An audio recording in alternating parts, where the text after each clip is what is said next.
মাটির ঘর, আর সেই ঘরের ভিতরেই 2.5 ফুটের ছোট্ট একটা গর্ত, যে গর্তের ভেতর নিজের 3 বছরের সন্তানকে ঢুকিয়ে দাঁড় করিয়ে রেখেছেন মা।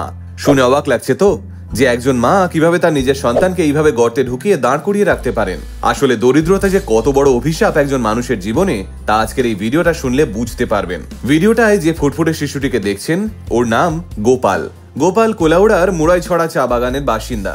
দুর্ভাগ্যবশত জন্ম থেকেই গোপাল প্রতিবন্ধী, আর 5টা শিশুর মতো স্বাভাবিকভাবে বসতে কিংবা দাঁড়াতে পারে না ও। আর তাই গোপালের মা ছেলেকে গর্তের ভিতর ঢুকিয়েই দাঁড় করিয়ে রাখেন। আপনিও কি রোজকার জীবনযুদ্ধ লড়তে লড়তে ক্লান্ত হয়ে পড়েছেন? খুব সামান্য কিছুর জন্য কথায় কথায় জীবনকে দোষারোপ করছেন? মানসিকভাবে মনে হচ্ছে আর পারছি না?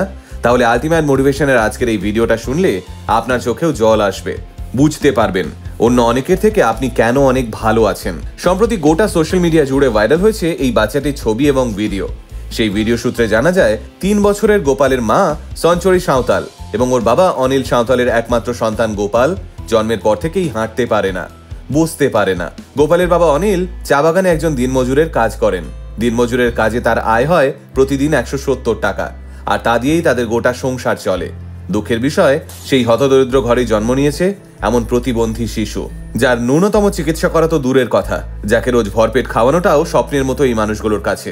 আর তাই দিন বদলানোর আশা নিয়ে গোপালের মা ঠিক করেন ঘরের ভিতরেই 2.5 ফুটের গর্ত খুঁড়বেন তিনি, আর সেখানেই ছেলেকে দাঁড় করিয়ে রাখবেন। অন্তত এভাবে ওকে দাঁড় করিয়ে রাখলে গোপাল অন্তত নিজের পায়ে ভর দিয়ে দাঁড়ানোর স্বাদটুকু পাবে।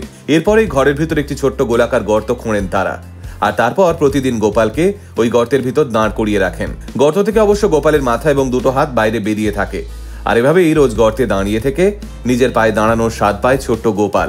খুব যখন খিদে পায়, গর্তে দাঁড়িয়ে দাঁড়িয়ে কাঁদতে শুরু করে সে। তখন গোপালের মা গিয়ে খাইয়ে দেন। গোপালের মায়ের মতে নিজে থেকে তো ছেলে বসতে বা দাঁড়াতে পারে না, তাই এভাবে ওকে খাওয়াতে বা পরিচর্যা করতে খুব সুবিধে হয়।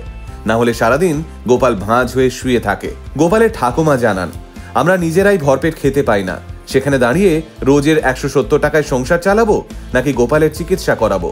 গোপালের মা অবশ্য জানান, গোপালের চিকিৎসার জন্য গোপালকে খাদিমনগরের একটি সামাজিক প্রতিবন্ধী পুনর্বাসন কেন্দ্রে নিয়ে যাওয়া হয়েছিল।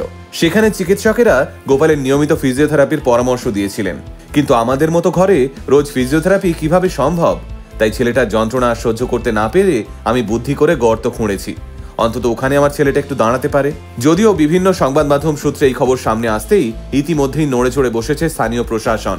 গোপাল যাতে চিকিৎসার সমস্ত সুযোগ সুবিধা পায় সেই ব্যবস্থাই করছেন তারা। আমাদের যখন খুব কষ্ট হয়, আমরা ভাবি সৃষ্টিকর্তা বোধহয় এই পৃথিবীর সমস্ত যন্ত্রণা আমাকেই লিখে দিয়েছেন। কিন্তু আমরা ভুলে যাই, আমরা যদি দুঃখের পুকুরে পড়ে থাকি, কেউ তাহলে দুঃখের নদীতে হাবুডুবু খাচ্ছে। শুনেছি মানুষের শুভকামনার আশীর্বাদের অনেক জোর, তাহলে সম্মিলিত প্রার্থনার জোর নিশ্চয়ই আরো অনেকটা।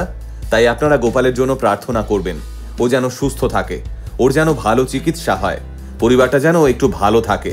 না হলে একজন মা ঠিক কতটা যন্ত্রণা বুকে নিয়ে এই সিদ্ধান্ত নিয়েছেন তা হয়তো আমরা ভাবতেও পারছি না।